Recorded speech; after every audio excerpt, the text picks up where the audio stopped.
నమస్కారం, సుఖీభావ్కు స్వాగతం. ఈరోజు సుఖీభావ్లో పసి ముద్దుకు ఓ హద్దు, ప్లాస్టిక్ చాపింగ్ బోర్డ్తో జాగ్రత్త, ఆరోగ్యకర జీవనానికి 4 సూత్రాలు, క్యాన్సర్లను ముందుగానే పసిగట్టొచ్చా, ఇంకా హెల్త్ టిప్. పసిపిల్లల బుగ్గల్ని గిల్లడం, వారిని తరచూ ముద్దు పెట్టుకోవడం మనం సహజంగా చేసేదే. ఇక తినిపించేటప్పుడు వారి ఆహారాన్ని చల్లార్చేందుకు నోటుతో ఊదడము పరిపాటే. అయితే ఈ 2 పనులు పిల్లల ఆరోగ్యానికి ఏమంత మంచిది కాదంటారు డాక్టర్లు.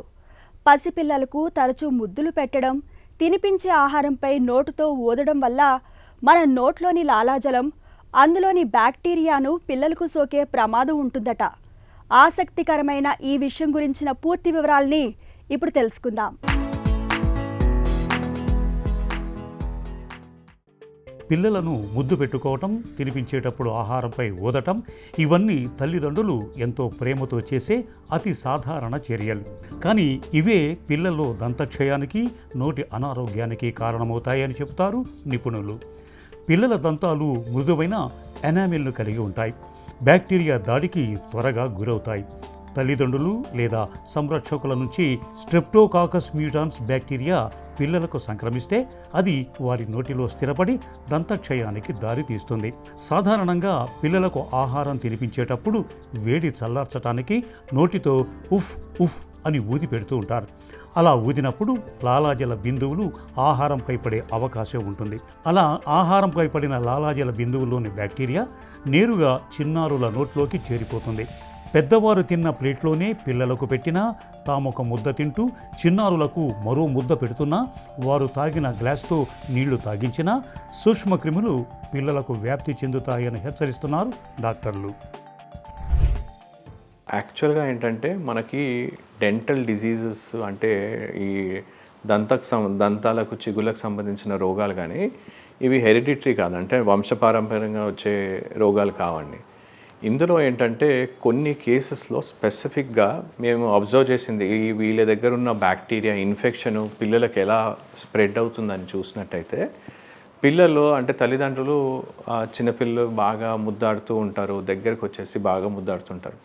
దీంతో ఏంటంటే ఈ బుగ్గ పైన తీసుకున్న దగ్గరికి లిప్స్ దగ్గర తీసుకున్నాను కూడా చిన్నపిల్లలు కాబట్టి వారి యొక్క సలైవా వీరి నోట్లోకి వెళ్ళే అవకాశం ఉంటుంది. ఇది ఒక first form of spread of infection. రెండోది మోస్ట్ కామన్గా ఎస్పెషలీ మన ఇండియన్ పాపులేషన్లో చూస్తుంటాము, తల్లిదండ్రులు అంటే పెద్దలే కానీ తల్లే కానీ ఎవరు వాళ్ళకి తినిపించే ముందు వేడిగా ఉన్నదాన్ని చల్లార్చడానికి ఊదుతూ ఉంటారు, ఊదేసి తినిపిస్తూ ఉంటారు. ఆ ఊదినప్పుడు ఏంటంటే నోట్లో ఉన్న సలైవా బ్యాక్టీరియా కూడా వారు తినిపించే ఫుడ్లోకి ప్రవేశించి పిల్లలకి స్ప్రెడ్ అయ్యే అవకాశం ఉంటుంది. థర్డ్ ఏంటంటే కొన్నిసార్లు తల్లిదండ్రులు తినిపించేటప్పుడు సేమ్ స్పూన్తో పిల్లలకు తినిపిస్తూ ఉంటారు. 2 పిల్లలు ఉండొచ్చు, వాళ్ళు కూడా అదే స్పూన్ కానీ ఫోక్స్ వాడటం వల్ల కూడా మనకి ఇన్ఫెక్షన్స్ స్ప్రెడ్ అయ్యే అవకాశం ఉంటుంది. సో ఇది 3 మెయిన్ కారణాలండి మనకి క్రాస్ ఇన్ఫెక్షన్. అంటే తల్లిదండ్రులు ఉండే కానీ వారికి దగ్గరికి ఉండేవాళ్ళు, వాళ్ళకి తినిపించే వాళ్ళు కానీ వాళ్ళతో ముద్దాడే వాళ్ళతోని వాళ్ళ నుండి ఈ ఇన్ఫెక్షన్ స్ప్రెడ్ అయ్యే అవకాశం అనేది ఉంటుంది పిల్లలకి. సో ఇది మనకేంటంటే క్రమంగా దంతాలకు పైన నల్లటి మచ్చలు అంటే పిప్పి పళ్ళు రావడానికి, క్యావిటీస్ రావడానికి స్ట్రెప్టోకాకస్ మ్యూటన్స్ అనే బ్యాక్టీరియా కామన్గా కనిపిస్తుంది. అలాగే మనకి చిగుళ్ళకు సంబంధించిన బ్యాక్టీరియాస్ కొన్ని ఉంటాయి. ఈ చిగుళ్ళకు సంబంధించిన బ్యాక్టీరియా ఏంటంటే చిగుర్లో మాత్రమే ఉండవు. ఇవేంటంటే చిగుర్ల నుండి మరి ఇతర అవయవాలకి వ్యాపించే అవకాశం కూడా ఉంటాయి. సో మనం ఏంటంటే చిగుర్ల జబ్బే కదా అని నిర్లక్ష్యం చేయలేము. ఈ చిగుర్లతో పాటు ఈ ఇన్ఫెక్షన్స్ ఏంటంటే గుండె జబ్బు, మధుమేహానికి దారితీసే అవకాశం ఉంటుంది. సో దీంతో చాలా జాగ్రత్తగా ఉండాలి. సో అందుకోసమని మనము తల్లిదండ్రులే కానీ కొన్ని చిన్న జాగ్రత్తలు తీసుకున్నట్టయితే వారి నుండి పిల్లలకు ఇలాంటి రాకుండా కాపాడుకోవచ్చు. ముద్దుగా బొద్దుగా కనిపించే పసిపిల్లల బుగ్గలు గిల్లటం, తరచూ వారి బుగ్గలపై ముద్దు పెట్టడం చాలా సహజం. ఇంటికొచ్చే బంధుమిత్రులు కూడా పసిపిల్లల్ని చూడగానే ప్రేమగా దగ్గరికి తీసుకొని ముద్దు చేస్తూ ఉంటారు. నిజానికి పసిపిల్లలకు ఇచ్చే ముద్దులకు ఓ హద్దు ఉందని చెబుతారు డాక్టర్లు. తరచూ ముద్దు పెట్టడం వల్ల పిల్లలకు పెద్దల నుంచి లేనిపోని సమస్యలు వచ్చే అవకాశం ఉంటుంది. పిల్లల బొగ్గపై ముద్దు పెట్టినప్పుడు అక్కడ లాలాజలం తడి కొంత ఉండిపోతుంది. పిల్లలు తమకు తెలియకుండానే బొగ్గను తుడుచుకొని ఆ చేతిని నోట్లో పెట్టుకుంటూ ఉంటారు. ఇలాంటప్పుడు ఆ లాలాజలం తడిలోని బ్యాక్టీరియా పిల్లల్లోకి చేరుతుంది. కొంతమంది పెద్దలు నోటి శుభ్రతను అంతగా పాటించరు. ఇలాంటప్పుడు పెద్దల లాలాజలం నుంచి పసిపిల్లలకు తేలికగా బ్యాక్టీరియా సోకుతుంటుంది. ఇది అంతిమంగా పిల్లలకు దంతక్షయం వంటి సమస్యల్ని తెచ్చిపెడుతూ ఉంటుంది. పిల్లలకంటే పసిపిల్లలకి రావటం అంటే పుట్టుకతోనే కొంతమంది పిల్లలకి నోట్లో పళ్ళతో పుడతారు. దీని నేటల్ టీత్ అంటాం. అంటే పుట్టుకతోనే రావడమే పళ్ళు ఉంటాయి. సో చాలామంది తల్లిదండ్రులు ఏంటంటే ఇలా పళ్ళు వచ్చేస్తాయి, దీంతో ఇబ్బందా ఏంటా అని కంగారు పడుతుంటారు. సాధారణంగా చాలామంది పిల్లల్లో ఏంటంటే ఈ పన్ను కొంతమంది పిల్లల్లో బాగా మొబైల్గా ఉంటుంది, అంటే కదులుతూ ఉంటుంది. దానికి రూట్ ఫార్మేషన్ అయి ఉండదు, అది కదులుతూ ఉంటుంది. అలాంటప్పుడు ఏంటంటే కదిలే పన్నుని మేము నార్మల్గా ఏంటంటే పిల్లలు ఎక్కడైనా మింగేస్తారు, లేదంటే శ్వాసలు మనకి యాస్పిరేట్ అయ్యే అవకాశం ఉంటుందని దాన్ని తీసేస్తూ ఉంటాం ఒకవేళ కదిలే పళ్ళు ఉంటే. రెండోది ఏంటంటే అర్లీగా వస్తాయి, అంటే వితిన్ 1 మంత్లో పళ్ళు వచ్చేస్తాయి. ముందు 2 పళ్ళు అలా వచ్చేస్తుంటాయి. అంటే పుట్టుకతో రావచ్చు, లేదంటే ఫస్ట్ 1 మంత్ లోపల 2 వీక్స్లో కూడా కొన్నిసార్లు పళ్ళు రావచ్చు. నియోనేటల్ టీత్ అంటాం, తొందరగా వచ్చేసే పళ్ళని. దీంతో ఎలాంటి ఇబ్బంది ఉండదు, కానీ తల్లి ఫీడ్ చేసేటప్పుడు తనకి ఇబ్బంది కావచ్చు. సో ఇలాంటివి కొన్ని ఇబ్బందులు ఉంటాయి. సో దాన్ని కొద్దిగా మనం జాగ్రత్త తీసుకున్నట్టయితే ఈ నియోనేటల్ టీత్ లేదంటే కొత్తగా పిల్లల్లో వచ్చే పళ్ళతో ఎలాంటి ఇబ్బంది అనేది ఉండదు. ఇవి సాధారణంగా మళ్ళీ పాల పళ్ళు ఎలా ఉంటాయో అలా ఉండిపోతాయి. సో దాంతో ఎలాంటివి ఉండవు. రెండోది ఏంటంటే దీని శుభ్రత ఎలా క్లీన్ చేసుకోవాలని చాలామంది అడుగుతూ ఉంటారు.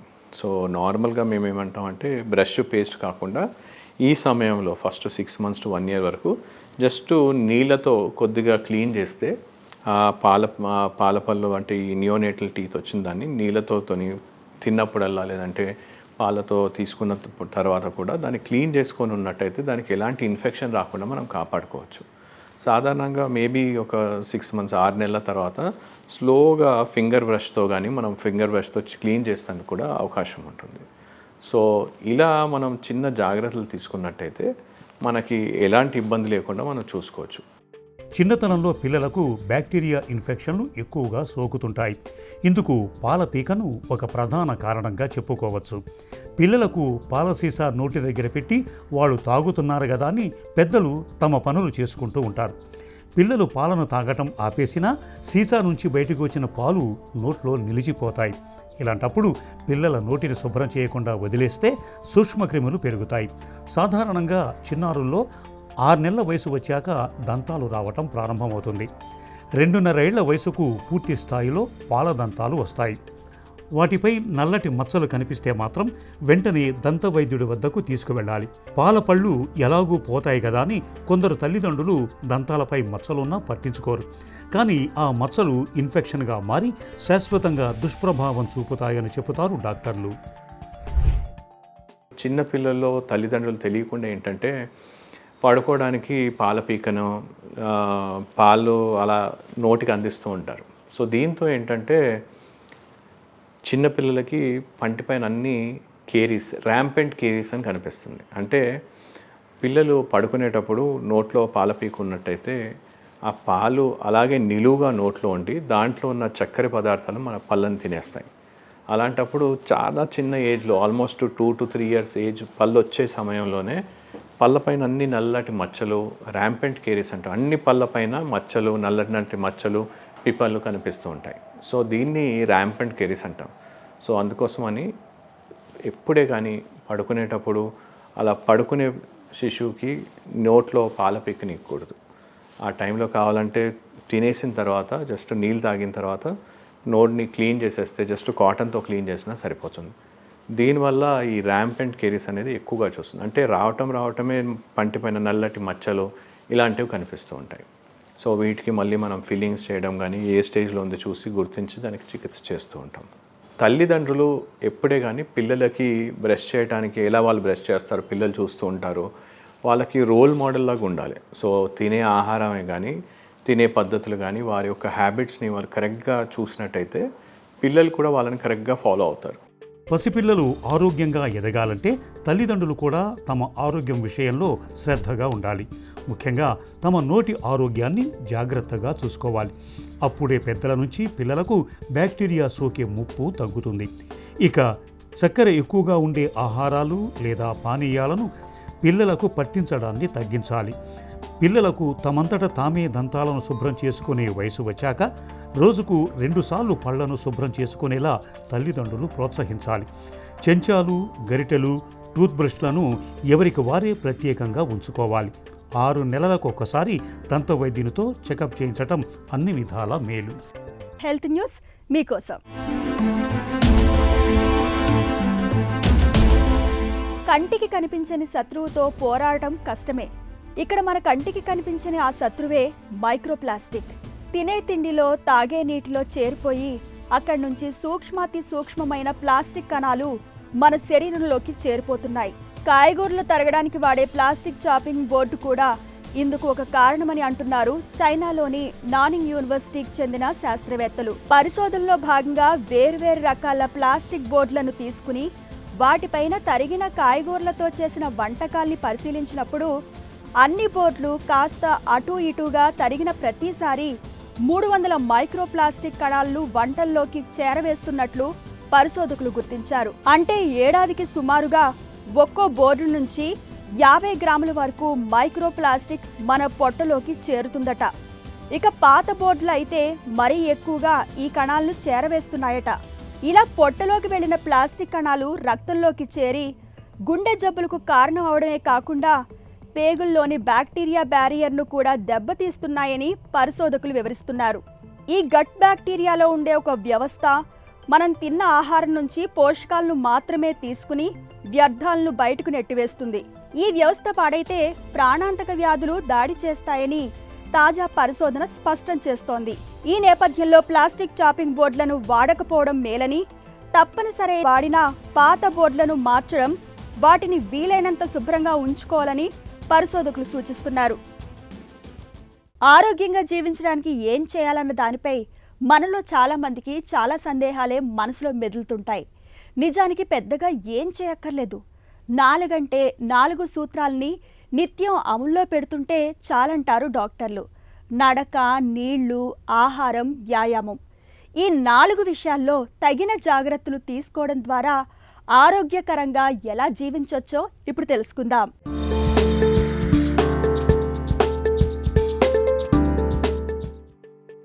ఆరోగ్యకర జీవనానికి సంబంధించి చాలా మందిలో అనేక సందేహాలు ఉంటాయి. ఎటువంటి ఆహారం తీసుకోవాలి, ఎలాంటి వ్యాయామాలు చేయాలి అని ఆలోచిస్తుంటారు. దీనికి పరిష్కారంగా ఓ సరళమైన ఆచరణాత్మక విధానాన్ని పేర్కొంటున్నారు నిపుణులు. నడక, ఆహారం, నీళ్లు, వ్యాయామం, ఈ 4 అంశాలను ఆధారంగా చేసుకొని తయారు చేసిన హెల్త్ ఫార్ములాతో తన పేషెంట్లలో సానుకూల ఫలితాలు కనిపిస్తున్నట్లు వారు చెబుతున్నారు.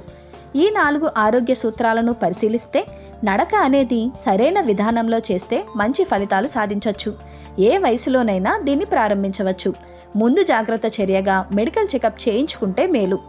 తొలుత సౌకర్యవంతమైన వేగంతో నడక మొదలుపెట్టాలి. తోడుగా ఎవరైనా ఉంటే వారితో మాట్లాడుతూ అడుగులు వేయాలి. క్రమంగా వేగాన్ని పెంచాలి. తోటి వ్యక్తితో సరిగ్గా మాట్లాడరానంత వరకు వేగంగా నడవాలి. ఆ తర్వాత నెమ్మదించాలి. కాసేపటికి మళ్లీ వేగంగా అడుగులు వేయాలి. ఇలా 5-6 సార్లు చేయడం ద్వారా గుండె పనితీరు, రక్త ప్రసరణ మెరుగవుతుంది. కండరాల దృఢత్వానికి బరువులు ఎత్తడం అవసరం. ఇలా 10 నుంచి 12 సార్లు చేయాలి. బరువును క్రమంగా పెంచుకుంటూ వెళ్ళాలి. అదేవిధంగా ఎక్కువసేపు కుర్చీకి అతుక్కుపోవడం కూడా హానికరమే. గంటకు మించి కూర్చోకూడదు. ప్రతి 30 నిమిషాలకు ఒకసారి నడవాలి. ఎప్పటికప్పుడు సరిపడా నీటిని తాగుతుండాలి. భోజనంలో గోధుమలు, అన్నాన్ని 40 నుంచి 45% తగ్గించాలి. సలాడ్లు, పప్పులు, పెరుగు, పనీర్పై దృష్టి సాధించాలి. రోజువారీ ఆహారంలో ఇవి 40% పైగా ఉండేటట్లు చూసుకోవాలి. భోజనానికి ముందు అవిసె, నువ్వులు, వేరుశెనగలు, బాదం వంటివి తినాలి. చికెన్, చేపలను వారానికి 2 సార్లకే పరిమితం చేయాలి. శుద్ధి చేసిన చక్కెర, బ్రెడ్, బిస్కెట్లు, నూనెలో వేయించిన పదార్థాల వంటి వాటికి దూరంగా ఉంటే మేలు. ఇక ప్రతి ఒక్కరూ రోజు కనీసం 30 నిమిషాలు ఆరోగ్యానికి కేటాయించాలి. ఏడాదికి 2 సార్లు రక్త పరీక్షలు చేయించుకోవాలని నిపుణులు సూచిస్తున్నారు. క్యాన్సర్ అనే పేరు వినగానే మనలో చాలా మందికి గుండెలో దడ మొదలవుతుంది. పెదవులు తడబడతాయి. స్వరంలోనూ కొట్టొచ్చినట్టు తేడా కనపడుతుంది. క్యాన్సర్ అంటే ప్రాణాంతకం అన్న నమ్మకమే ఇందుకు కారణం. అయితే క్యాన్సర్ అది ఏదైనా ఉన్నట్టుండి ఊడిపడదు. క్యాన్సర్ మనలో పాగా వేసే క్రమంలో ఎన్నో అనుమానిత లక్షణాలు కనిపిస్తాయి. వాటిని సకాలంలో పసిగట్టి తగిన ముందస్తు పరీక్షలు చేయించుకుంటే చాలు క్యాన్సర్లకు తొలి దశలోనే సమాధి కట్టేయచ్చు. ప్రాణాంతక క్యాన్సర్లను ఆదిలోనే పసిగట్టే ముందస్తు పరీక్షల గురించి డాక్టర్ని అడిగి ఇప్పుడు తెలుసుకుందాం. క్యాన్సర్లు ఎందుకు ప్రాణాంతకంగా పరిణమిస్తున్నాయి? సాధారణంగా క్యాన్సర్స్ లక్షణాలు బయటపడేసరికి 3వ స్టేజ్లోనో 4వ స్టేజ్లోనో ఉంటాయి. సో పేషెంట్స్ మా దగ్గరికి పలానా ప్రాబ్లం ఉంది అని మన దగ్గరికి వచ్చేసరికి స్టేజ్ ముదిరిపోయి ఉంటుంది. సో లేటుగా క్యాన్సర్స్ని గుర్తించడం వల్ల క్యాన్సరు ప్రమాదకరంగా మారింది. సో ట్రీట్మెంట్ చేయటం కూడా చాలా కష్టతరము, ఎక్కువ ట్రీట్మెంట్ చేయాల్సి వస్తుంది. ఎర్లీ స్టేజ్లో గుర్తించినట్టయితే చిన్న ట్రీట్మెంట్ ఏదో అంటే సర్జరీ ఒకటో, రేడియేషన్ ఒకటో, లేదంటే కొన్ని క్యాన్సర్స్కి ఓన్లీ కీమోథెరపీ ఒకటో సరిపోతుంది. స్టేజ్ పెరుగుతున్న కొద్దీ అన్ని రకాల ట్రీట్మెంట్ అంటే సర్జరీ, కీమోథెరపీ, రేడియేషన్ థెరపీ అన్నీ ఇవ్వాల్సిన అవసరం కూడా ఉంటుంది. అలానే వాటి సక్సెస్ రేటు అంటే ట్రీట్మెంట్ చేయటం వల్ల క్యాన్సర్ నుంచి పూర్తిగా కోలుకొని మళ్ళీ తిరిగి రాకుండా అవకాశం కూడా తగ్గుతూ ఉంటుంది. క్యాన్సర్లను ముందుగానే గుర్తించే వీలుందా? క్యాన్సర్స్ని ఎర్లీగా గుర్తించే అవకాశం ఉందండి. దాన్నే స్క్రీనింగ్ అంటారు. స్క్రీనింగ్ అంటే నార్మల్ పేషెంట్స్ అంటే ఎటువంటి లక్షణాలు లేని నార్మల్ ఇండివిజువల్స్లో ఒక సొసైటీలో ఒక పీపుల్కి కొన్ని టెస్టులు చేసి ఆ టెస్టుల ద్వారా క్యాన్సర్ లక్షణాలు ఏమైనా ఉన్నాయా లేదా అని ఎర్లీగా గుర్తించి, లేదా ప్రీ క్యాన్సరస్ స్టేజ్ అంటే క్యాన్సర్గా మారకముందే వాటిని గుర్తించి వాటికి ట్రీట్మెంట్ అందిస్తే చాలా ఎర్లీగా అంటే స్క్రీన్ డిటెక్టెడ్ క్యాన్సర్స్ అంటారు. అంటే ఏదర్ ఫస్ట్ స్టేజ్లోనో సెకండ్ స్టేజ్లోనో క్యాన్సర్స్ని గుర్తించడం జరుగుతుంది. దానివల్ల అవుట్కమ్స్ చాలా బాగుంటాయి. మహిళల్లో సాధారణంగా కనిపించే క్యాన్సర్లను ఎలా గుర్తించాలి? మన దేశంలో మహిళలకి ఎక్కువగా వచ్చే క్యాన్సర్ రొమ్ము క్యాన్సర్ అండి. సో రొమ్ము క్యాన్సర్కి చాలా మంచి స్క్రీనింగ్ పద్ధతులు ఉన్నాయి. సో 40 సంవత్సరాలు దాటిన ఆడవారందరూ కూడా రొమ్ము క్యాన్సర్కి సంబంధించి మ్యామోగ్రామ్ అనే టెస్ట్ చేయించుకుంటూ ఉండాలి. 40 to 60 years every year annual mammogram 2 రొమ్ముల్ని ఎక్స్రే పద్ధతి ద్వారా స్క్రీను ప్లస్ దానికి తోడు అల్ట్రాసౌండ్ స్కాన్ కూడా చేసి మ్యామోగ్రామ్ అంటారు దీన్ని ఆ మ్యామోగ్రామ్ పద్ధతి ద్వారా రొమ్ములో ఏమైనా మార్పులు ఉన్నాయా లేదా తెలుసుకునే అవకాశం ఉంటుంది. ఇలా చేయటం వల్ల ఎర్లీ స్టేజ్లో క్యాన్సర్ని గుర్తించే అవకాశం ఉంటుంది. అలానే రెండవ క్యాన్సర్ గర్భసంచి ముఖద్వారానికి వచ్చే క్యాన్సర్, దాన్ని సర్వైకల్ క్యాన్సర్ అంటారు. ఇది హ్యూమన్ ప్యాపిలోమా వైరస్ అనే ఒక వైరస్ సోకటం వల్ల ఎక్కువగా క్యాన్సర్గా మారే అవకాశం ఉంటుంది. సో 20 సంవత్సరాలు దాటిన ఆడవారందరూ కూడా ప్రతి 3 సంవత్సరాలకి ఒకసారి ప్యాప్స్మియర్ అనే టెస్ట్, గైనకాలజిస్ట్ దగ్గరికి వెళ్తే ప్యాప్స్మియర్ అనే టెస్ట్ చేసి ఆ ప్యాప్స్మియర్లో ఏమన్నా కణాల మార్పులు ఉన్నాయేమో చెక్ చేసుకొని క్యాన్సర్ లక్షణాలు రాకముందే గుర్తించే అవకాశం ఉంటుంది. ఈ 2 క్యాన్సర్స్తో పాటు పేగు క్యాన్సర్ 50 సంవత్సరాలు దాటిన వారందరూ కూడా ఒకసారి కొలనోస్కోపీ అనే టెస్ట్ చేయించుకోవటము, లేదా మోషన్లో బ్లడ్ లాస్ ఏమన్నా ఉందా, ఫీకల్ అక్కల్ బ్లడ్ టెస్ట్ అంటారు, మోషన్లో బ్లడ్ లాస్ ఏమన్నా ఉందా అని చెక్ చేసుకునే టెస్ట్ చేయించుకోవచ్చు. అలానే సిగరెట్ స్మోకింగ్ అలవాటు ఒకవేళ ఉంటే ఎక్కువగా సిగరెట్ తాగే ఆడవారు కూడా 40 సంవత్సరాల పైన సిగరెట్లు తాగే అలవాటు ఉన్న వాళ్ళు కూడా సిటీ స్కాన్ ఒకటి చేయించుకుంటే లంగ్ క్యాన్సర్ రాకుండా గుర్తించే అవకాశం ఉంటుంది. పురుషుల్లో కనిపించే క్యాన్సర్లను ముందుగానే గుర్తించే పరీక్షలేవి? మగవారిలో కూడా పేగు క్యాన్సర్కి సంబంధించి 50 సంవత్సరాలు దాటిన వాళ్ళందరూ కూడా colonoscopy plus faecal Akal blood test ఏదో ఒకటి చేయించుకొని ఒకసారి క్యాన్సర్ లక్షణాలు ఉన్నాయో లేదో చెక్ చేయించుకోవచ్చు. కొలనోస్కోపీ 5 సంవత్సరాలకు ఒకసారి కంపల్సరీ ఫాలోఅప్లో చేయించుకుంటూ ఉండాలి. అలానే faecal Akal blood test yearly అంటే ప్రతి సంవత్సరము మోషన్లో రక్త కణాలు ఏమైనా పోతున్నాయా లేదా చెక్ చేసుకుంటూ ఉంటే ప్రతి సంవత్సరము క్యాన్సర్ని ఎర్లీగా డిటెక్ట్ చేసే అవకాశం ఉంటుంది. పేగు క్యాన్సరే కాకుండా మగవాళ్ళలో ప్రాస్టేట్ సమస్య చాలా ముఖ్యం.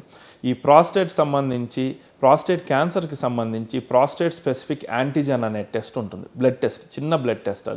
అది compulsory once in an year are 2, అంటే వన్ ఇయర్ కానీ 2 years కానీ 50 years దాటిన ప్రతి మగవారు కూడా బ్లడ్ టెస్ట్ చేయించుకుంటా ప్రాస్టేట్ క్యాన్సర్ స్క్రీనింగ్ చేయించుకుంటా ఉండాలి.